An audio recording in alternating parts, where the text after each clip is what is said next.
We were all gathering around in my apartment. We were having Reed, you're not following me.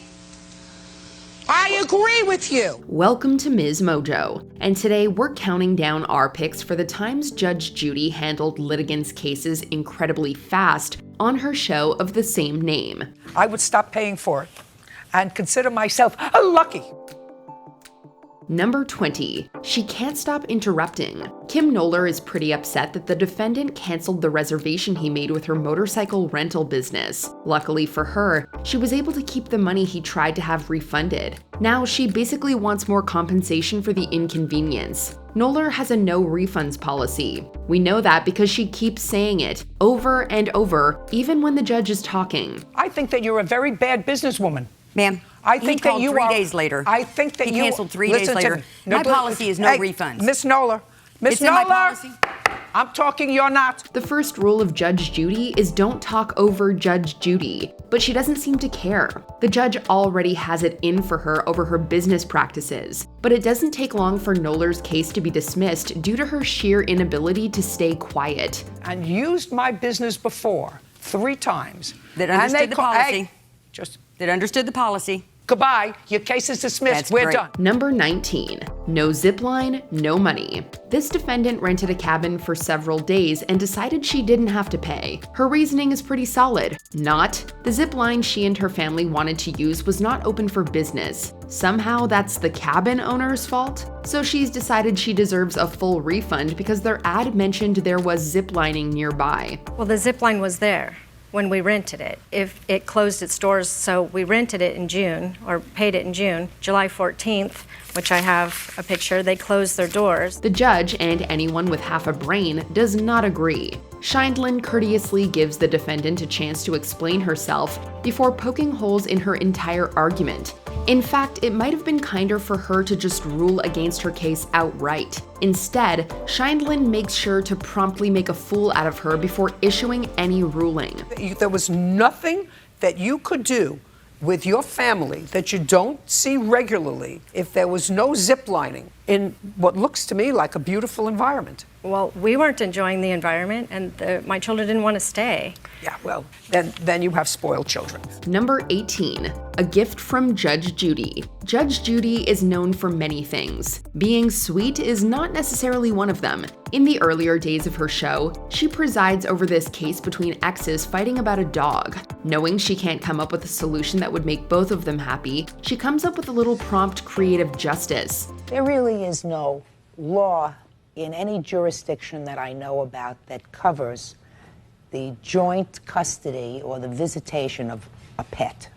Well, don't look at Terry as a pet, another type of person. At this point, the pup is living with the defendant. So as a compromise, she decides to give the plaintiff a brand new dog she found by scouring the paper. As soon as the man sees and subsequently holds the animal, you can clearly see his heart melt. It all unfolds relatively quickly, but is also a show of heartwarming generosity from TV's harshest arbitrator. Okay. Thank you, Your Honor. This is my doggy. Ooh, precious doggy. I guess that's the best thing there. I need to get out of her life. But my doggy. Number 17. Big time doubts. Right at the top, the judge makes it known she's skeptical of whatever these two litigants have going on. You're going to have to convince me, Mr. West. Sure, I can do that. I doubt it. Okay. Big time doubt it. The case is ostensibly about money owed for an international trip. She chooses her words very carefully. Then the judge starts interrogating the defendant about what he had been up to since he got into town. You're in a new place. You're in LA, right? Yes. Had a good Flew time. you here. Mm-hmm. What I'm asking you is, did you have a good time last night? Yes, I had a good time. Where did you have dinner? At the hotel.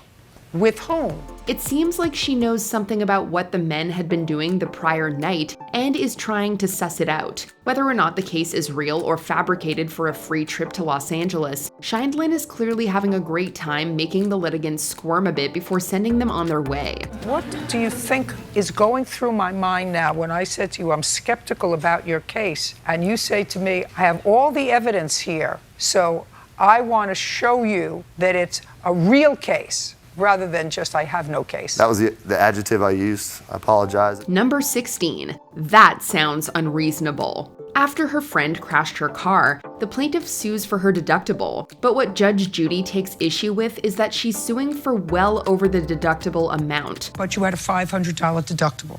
Yes, ma'am. Which you want her to be responsible for because she had the accident. Yes, ma'am. Well, that doesn't sound unreasonable to me. But you're suing her for $3,000. Yes, ma'am. That sounds unreasonable to me. You see, the plaintiff wants her ex-friend to help pay for a brand new car, and even claims she has texts to prove they had an agreement to that effect. But of course, the texts end up saying nothing about this ridiculous-sounding deal. I don't see where she agreed to pay you $2,500. That's not in the text messages right there. If you're going to bring evidence, make sure it proves what you say it proves. Otherwise, you're just going to irritate the judge and she'll quickly make her ruling.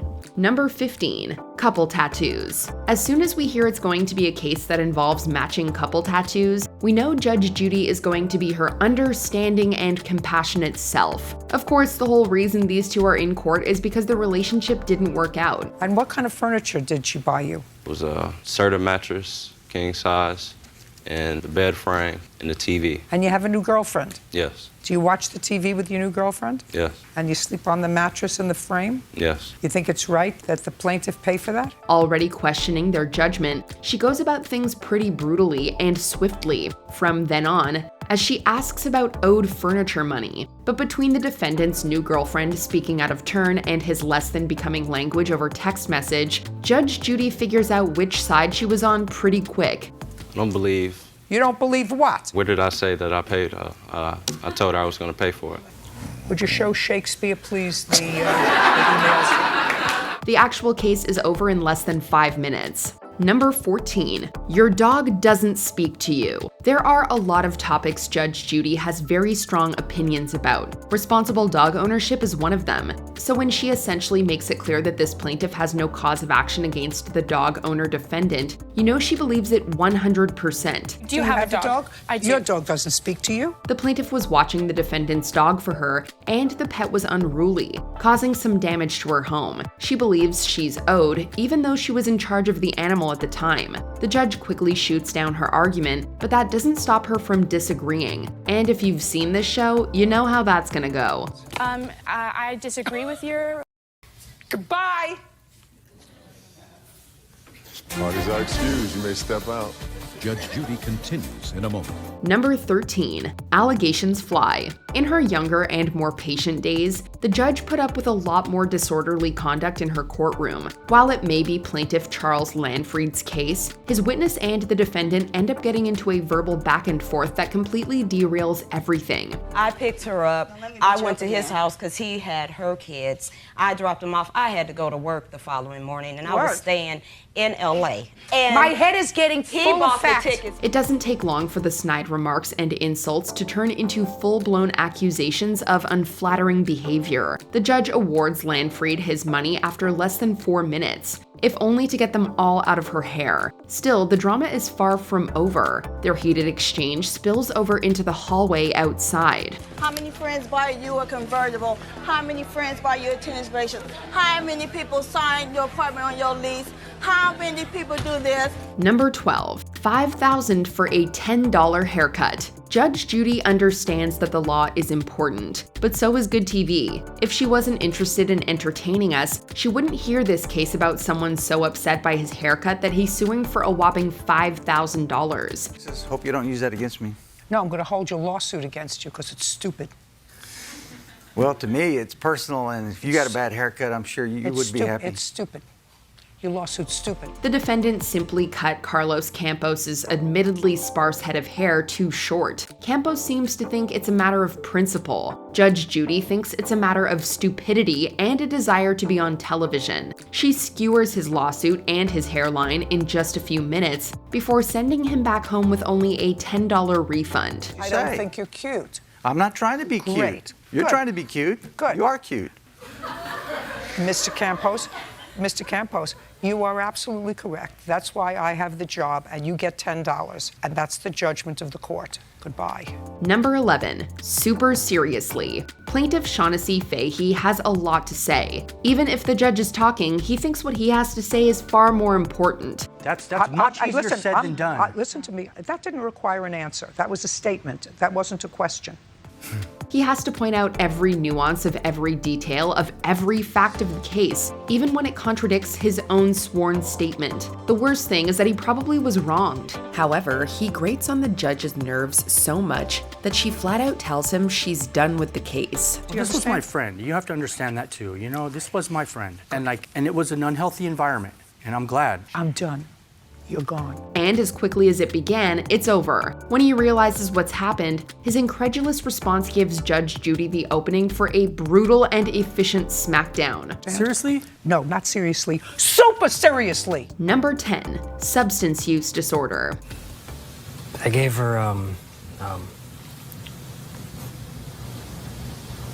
right, Mrs. Temple. I'm not going to go any further with you, sir. This is probably one of the saddest cases in Judge Judy history. The defendant is Jason Stemple, person who is clearly going through withdrawal. Ever had any substance abuse problem?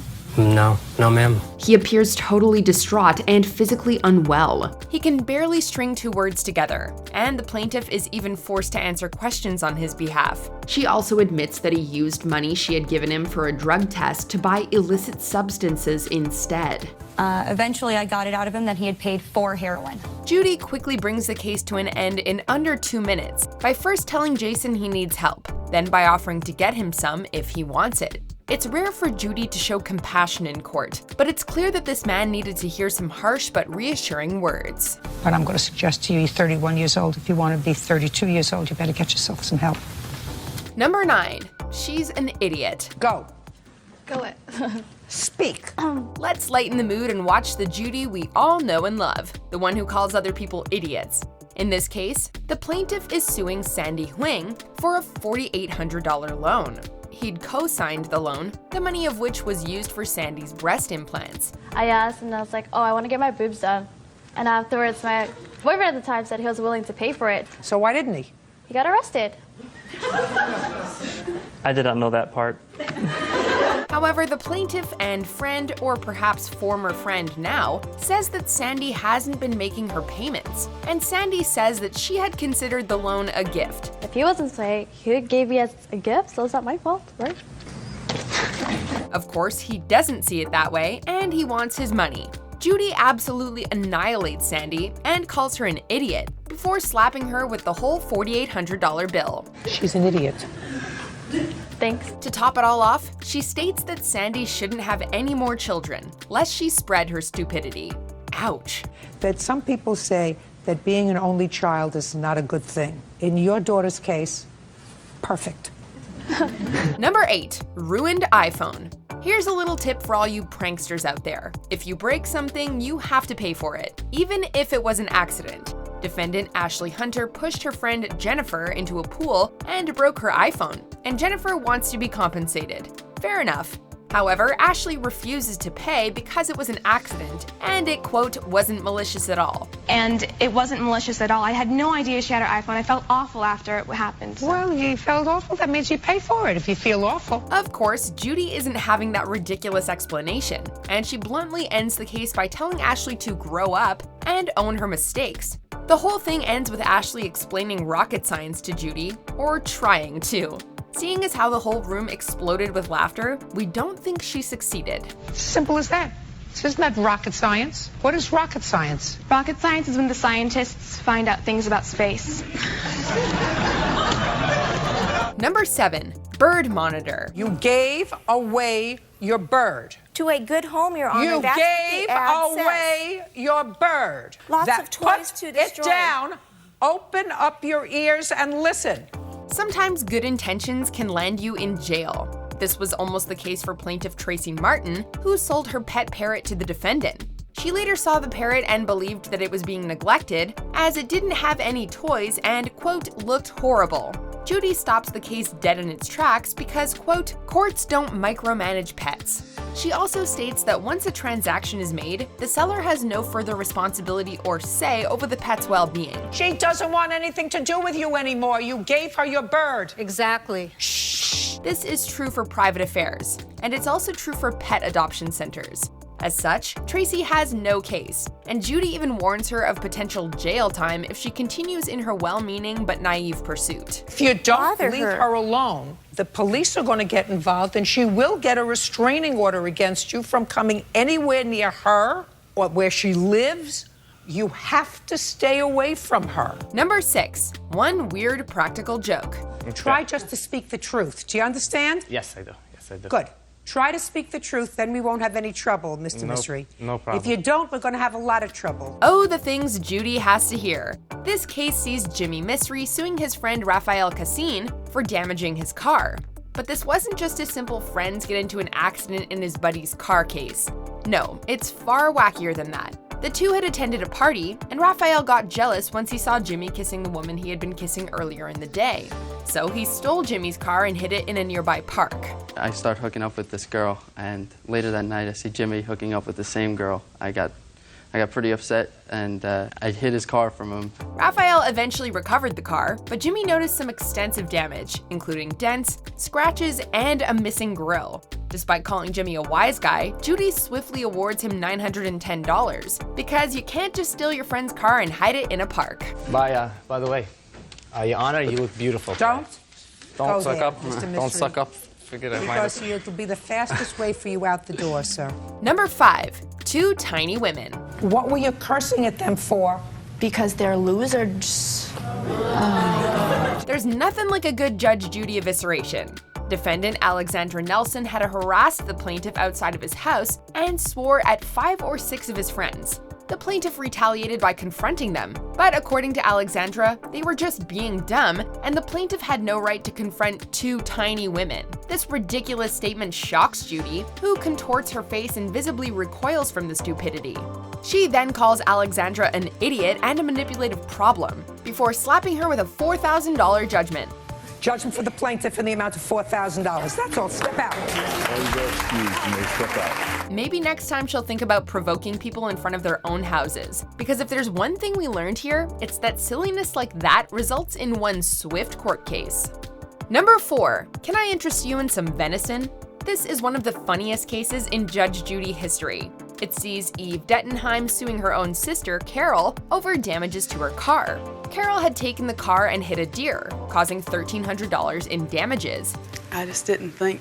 You didn't think? Who do you rely on to do your thinking?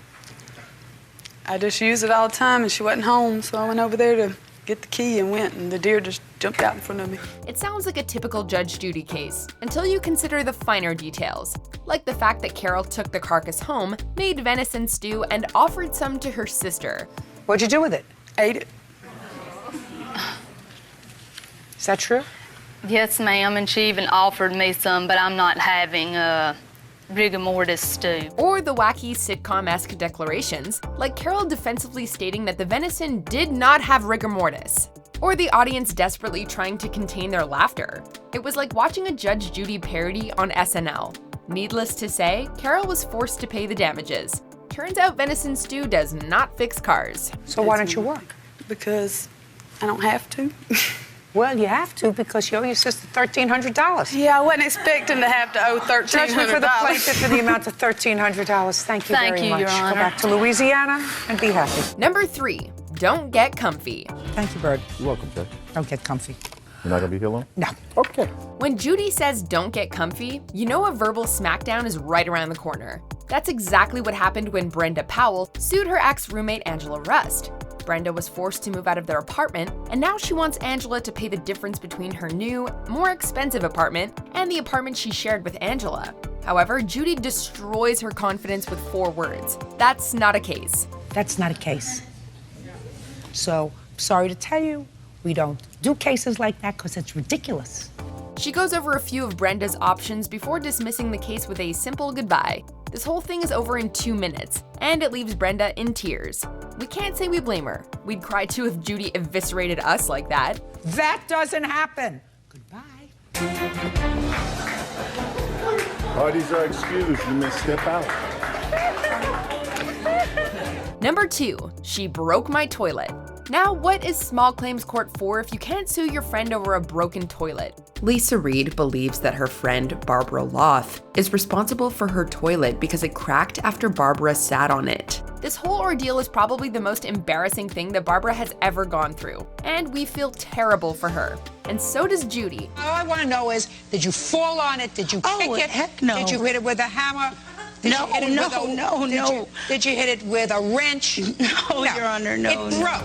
She quickly explains that the toilet broke while Barbara was using it. In other words, that Barbara did not intentionally break the toilet, before calling the case stupid and throwing it out.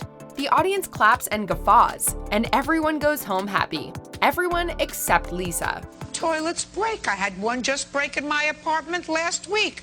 Cost me $650 to put in a new toilet. You think I went around to try to find the last person who sat on it? Be stupid. Grow up. That's all. Before we continue, be sure to subscribe to our channel and ring the bell to get notified about our latest videos. You have the option to be notified for occasional videos or all of them. If you're on your phone, make sure you go into your settings and switch on notifications. Number 1. Dumb and Dumber. Judy must love it when the defendants do her job for her. In what is perhaps the most famous case in Judge Judy history, a man incriminates himself in a matter of seconds by indirectly admitting that he stole a woman's purse. The plaintiff, Ginny Paradesa, lists some of the items that were stolen in the purse snatching, including her wallet, a calculator, and an earpiece. Or was there an earpiece? Not according to the defendant, who brilliantly states, "There was no earpiece in there, ma'am." I had to replace all my IDs. I had gift cards in there, my earpiece, and a calculator. There was no earpiece in there, ma'am. Everyone laughs in disbelief. Judy calls them dumb and dumber, and the plaintiff is awarded $500 for her troubles. Now, if only all court cases could be that simple. Judging for the plaintiff for the amount of $500. That's what I think it's worth, madam. Goodbye. What's one Judge Judy case that lives in your head rent-free? Let us know in the comments. Precious. Ooh, Terry too.